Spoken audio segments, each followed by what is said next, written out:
Hello, my name's Crispin Glover, and my point of discussion is that I feel the United States is the most well-propagandized culture there has been.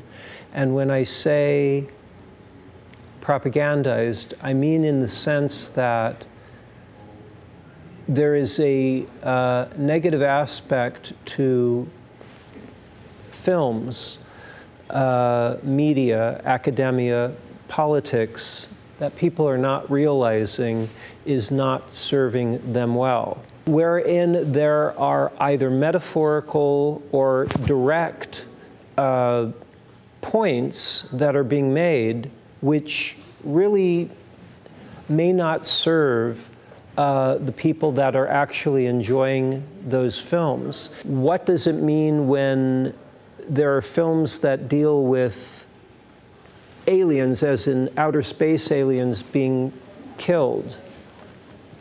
Is there a direct analysis, or is there a metaphorical analysis of what that actually means? Does it mean that people that are watching the film are more comfortable with U.S. government killing alien people as opposed to outer space aliens? I tour around with my own films, I address this issue, and I've had the experience where people get upset when these kinds of things are thought about, because people don't like to feel like their media is not serving what their genuine benefits would be. So that's my point. And CrispinGlover.com is where people can find out about where I tour and show my films. So thank you. All right, Crispin's a little trippy, okay, and I want to talk about his alien point in a second, but I like that he's out there challenging people to think in a different way, right? But let's start with the idea that, you know, conservatives always say Hollywood's way too liberal. Steve, you wrote a whole book about it, right? Hollywood left and right. So, but does Crispin have a point there about how corporate Hollywood is?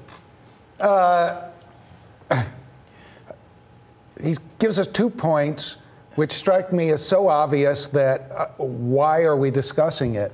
Hollywood is corporate, and that film can desensitize people. That seems to me the take. Well, Hollywood was corporate starting around, in earnest, around 1914, when businesses, and particularly when the 1% of the financial institutions, we've got a 99%er here, began to realize that this new industry that was working largely for immigrants and blue-collar people was actually making a ton of money.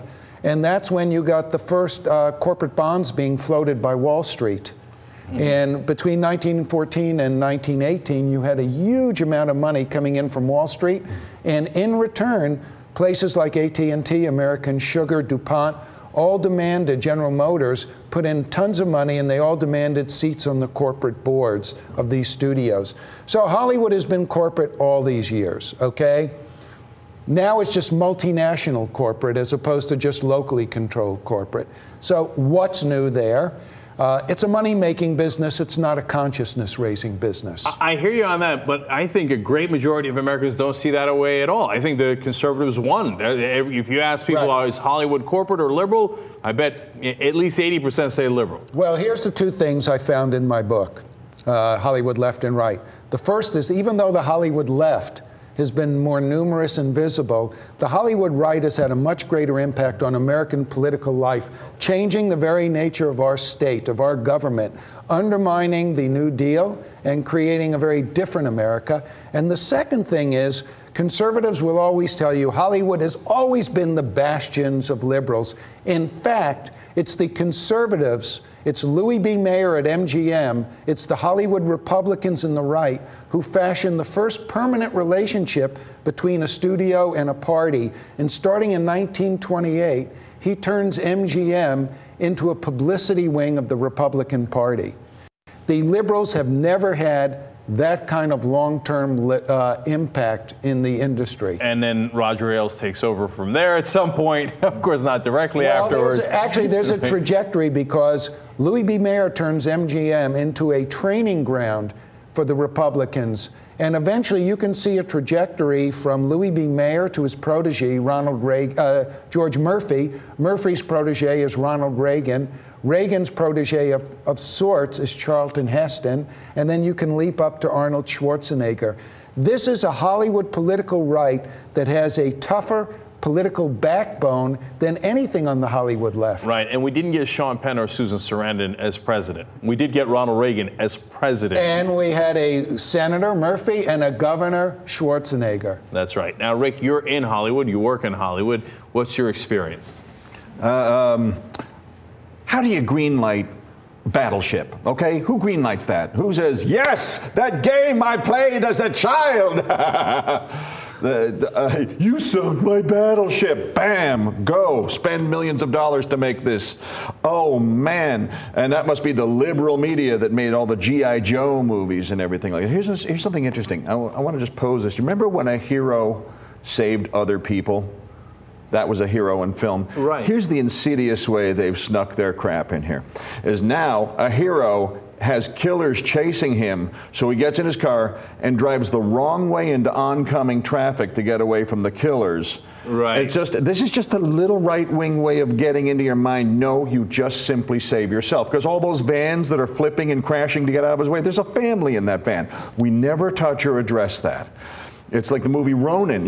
Everyone's crashing and dying while you save yourself. And I had never thought of it that way. that's the modern hero, and that's the sneaky little way they put it in.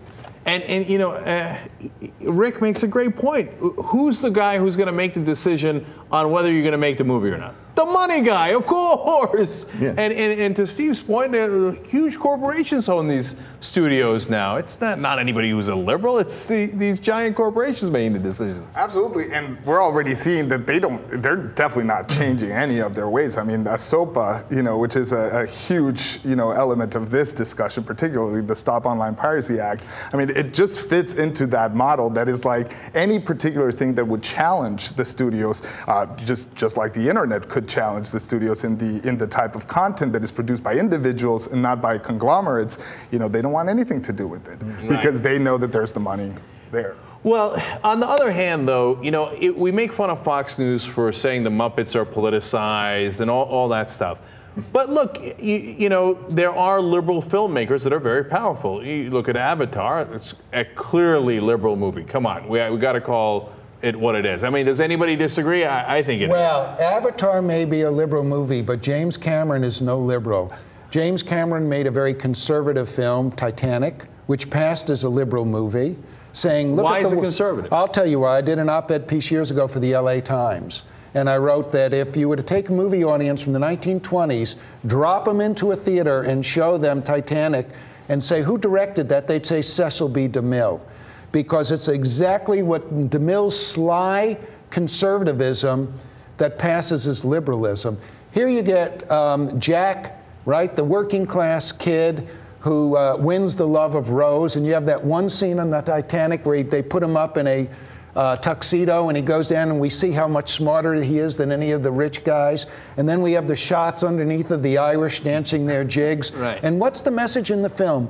That the working class, given an opportunity, are the equal of the elite, and that they actually have more fun, and that they are in many ways the moral superior. Except I ask you one question. When the Titanic goes down, who lives and who dies? Well, okay, again, a point I had not considered before. Okay, but overall, I got to be honest with you, I'm not buying it. I still think it's a liberal position. Titanic? Yeah. I mean, look, the hero dies at the end. I got you, right? I hope I'm not giving it away. The ship sinks. Okay, but the middle class are the good guys. Except, no, it's not the middle class. It's the working class. But what it really says in the end is every class should stay within their own class. I don't think it says that. I think you think the message happier. is if you don't stay in your class, you're going to die when your ship hits an iceberg?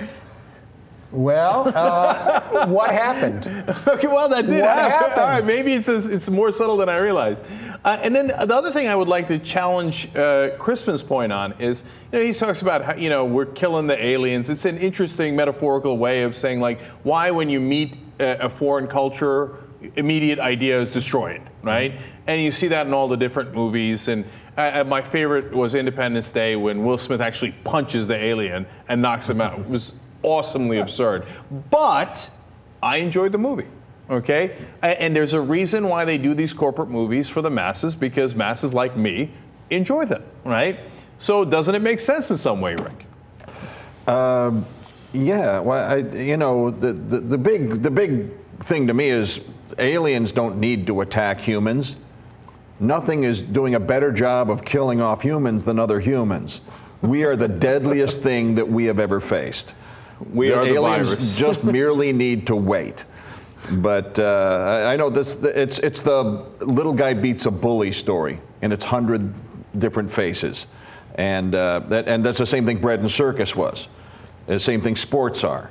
It's giving you a fake hero beating a fake bully while you sit there and eat something. Now, let me take off of Rick's point, because I was thinking about that before, and you said it really well. He mentions the alien movies, and what's really his critique, that they desensitize us to violence. I would say much more dangerous than the alien is what you said. It's the David versus Goliath tale.